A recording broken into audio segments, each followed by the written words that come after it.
Find the radius and interval of convergence for the series from n equals 0 to infinity of minus 3 to the n times x to the n over the square root of n plus 1.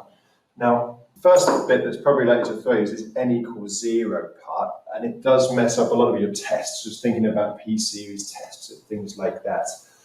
We're hoping that we can use some kind of substitution dummy variable later on, so we can alleviate this problem of starting from 0. So don't make it change the way you begin the question. It's just we might have to get creative at some point.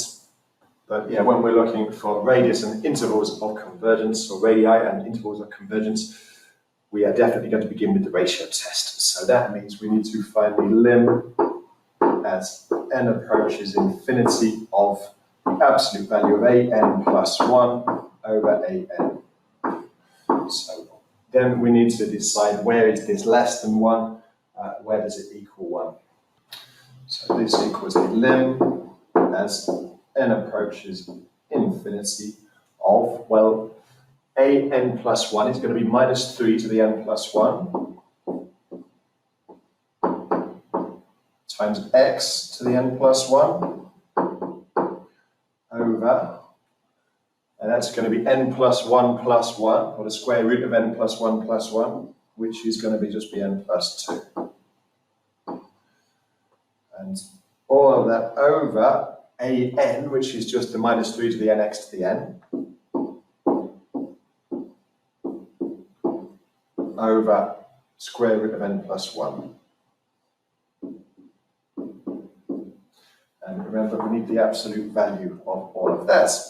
So we're looking at, as we often are, the same simplification. So minus 3 to the n plus 1, we're going to call that minus 3 times minus 3 to the n.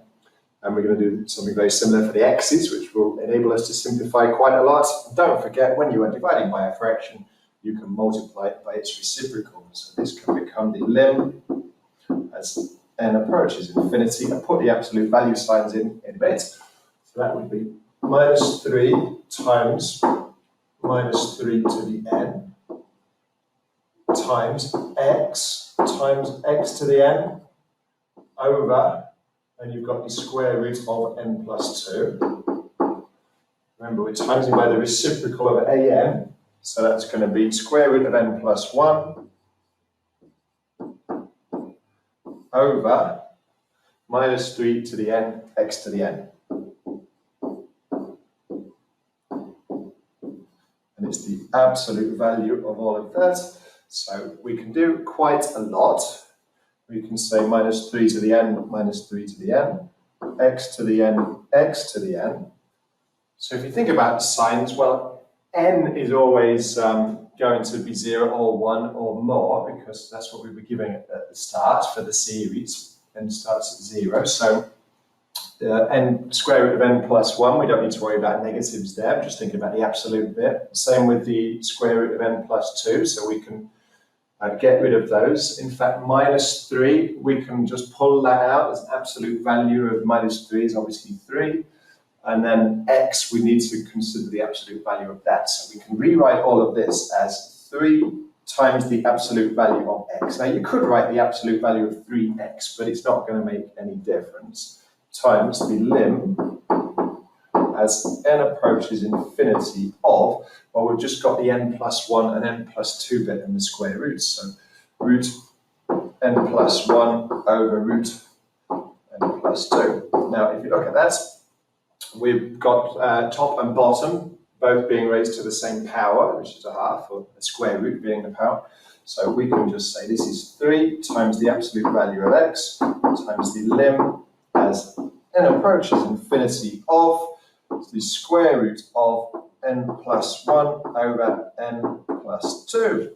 So now we can use what should now be very well-drilled strategies to find that limit. We're just going to divide top and bottom by n. So now this equals 3 times the absolute value of x times the lim as n approaches infinity of, well, it's going to be n over n plus 1 over n over n over n plus 2 over n, and it's the square root of all of that, which equals 3 times the absolute value of x times, well, it's the square root of, it's going to be 1 plus 0 over 1 plus 0.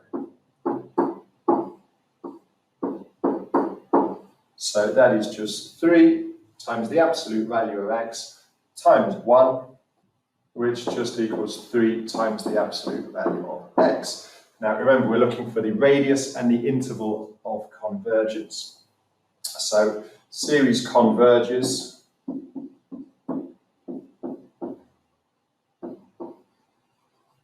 when 3 times the absolute value of x is less than 1. Remember, that's just the ratio test.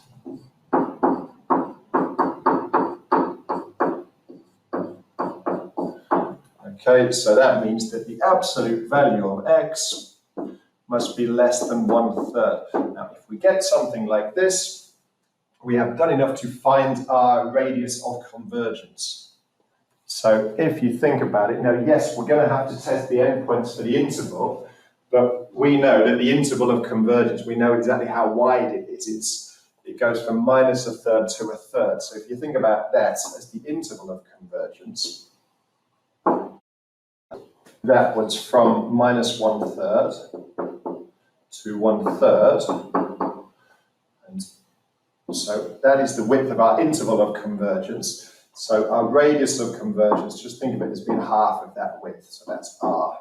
So you can see that r equals 1/3 because this whole thing is 2/3. So radius of convergence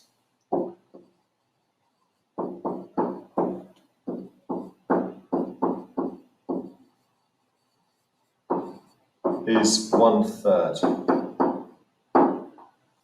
So to find the interval of convergence, which is the set of all values of x for which the series converges, we need to consider the endpoints. Because remember, if x equaled 1/3 or -1/3, the ratio test would give a value of 1, which is inconclusive, so you need to evaluate the series separately. So, when x equals -1/3, the series is, so we need to think about this series. I'm just going to bring the actual original series in here, just so I don't have to go all the way back up to the top. So when x equals -1/3, well, the series is going to be the sum from n equals 0 to infinity of, well, it's -3 to the n times -1/3 to the power n, all over the square root of n plus 1. So this is going to tidy up quite nicely. So if you think about this -3 to the n times -1/3 to the n, well, they're both being raised to the power n. So it's -3 to the n times -1/3 to the n. Well, that is the same as -3 times -1/3 to the power n. And -3 times -1/3, minus times minus is positive, and it's just 1. So that is just going to be 1 to the n, which is even easier because it's just 1. So the series is the sum from n equals 0 to infinity of, remember that top line completely disappears, so it just becomes 1 over the square root of n plus 1. Okay, we've got a couple of problems here, as we sort of spoke about earlier. You've got n starting at 0 and going to infinity. Well, the infinity bit's fine. The 0 bit complicates things a bit. And I want to look at a p series with p being a half. But if it's n plus 1 being raised to a power half, it's not quite so easy. So what we're going to do, if we introduce a little dummy variable, u, so let u equal n plus 1, then actually this is going to wipe out both of those problems in one hit. So often u substitutions can really, really help. So this now becomes the sum from, well, infinity is not going to change a lot if we just add 1 to it. But if we add 1 to 0, well, that's going to be from u equals 1. And also, this is going to be 1 over the square root of, well, we just said u was n plus 1, so that's 1 over u. So now we can look at this series and say that it's a p-series with p equals 0.5, because that is the sum from u equals 1 to infinity of 1 over u to the power 0.5. So that means the series diverges. And the reason why it diverges is because it's a p-series with p. Remember, if it's less than 1, or if it is 1, it diverges. In this case, it's less than 1, it's a half. Okay, so we know the series diverges when x is minus a third. Now we need to consider what happens when x is 1/3. Okay, so when x equals 1/3, well, I think we now are going to get into this alternating series situation. So series is, because we're still dealing with a third, but the sign is different. So actually, remember that we had a 1 to the n situation before. I think it's going to be negative this time. So the series becomes the sum from n equals 0 to infinity of, well, it's going to be minus 3 to the n times x is 1/3, so 1/3 to the n all over the square root of n plus 1. If we look at that numerator again, well, we've got minus 3 times, a third to the power n. And in this time, it is going to be minus 1 to the n. Right, so that means the series becomes the sum from n equals 0 to infinity of, well, we've got this minus 1 to the n term. We're going to pull out because we now know it's an alternating series, times 1 over the square root of n plus 1. So we could go and proceed and do this just using normal alternating series test, but seeing as it was so successful last time, I might just get a u involved again. So if we let u equal n plus 1, it's just going to make it slightly easier.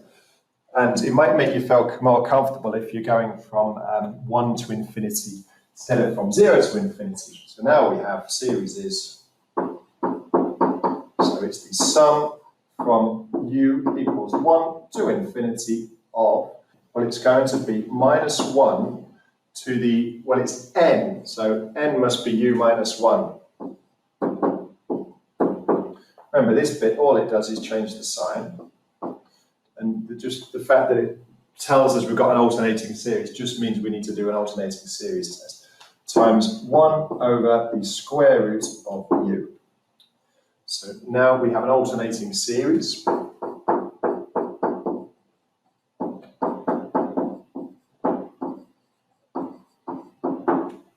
So we need to do the alternating series test. So for if we look at u compared to u plus 1, so u is clearly less than u plus 1 for all positive integer u. So that means that the square root of u is going to be less than the square root of u plus 1 for all positive integer u. So if we take reciprocals, that means that 1 over the square root of u plus 1, because we're dividing by something bigger, well, that's going to be smaller than 1 over the square root of u. And actually, because we have this positive integer u, we know everything's positive as well. We put as u is a positive integer. So, of course, once we add 1 to it and we square root it, we're never going to get anything negative. So, bn plus 1 is less than or equal to bn, and it's greater than or equal to 0 for all u positive integer u. So that's the first bit of the alternating series test. Now we need to look at the limit. So the limit as u approaches infinity of 1 over root u. And you could rewrite that because the square root of 1 is 1. So you could say, well, that is the lim as u approaches infinity of the square root of 1 over u. And remember, if you can do something like that, you can take the square root of the limits. So as u approaches infinity, 1 over u approaches 0, and the square root of 1 over u approaches 0. So that means that the lim as n approaches infinity of bn equals 0. I could have used u still, but it doesn't really matter. We've shown it to be true. So that, using the alternating series test, so that tells us that our series that we're looking at converges when x equals 1/3. The reason is the alternating series test.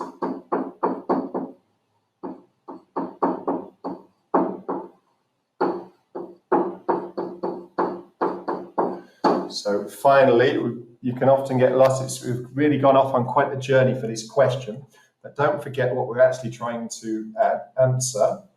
We've been asked for the radius of convergence. We've already given that, it's 1/3, and the interval of convergence. So we've just decided that it doesn't converge when x is minus 1/3, but it does converge when x is 1/3. So the interval of convergence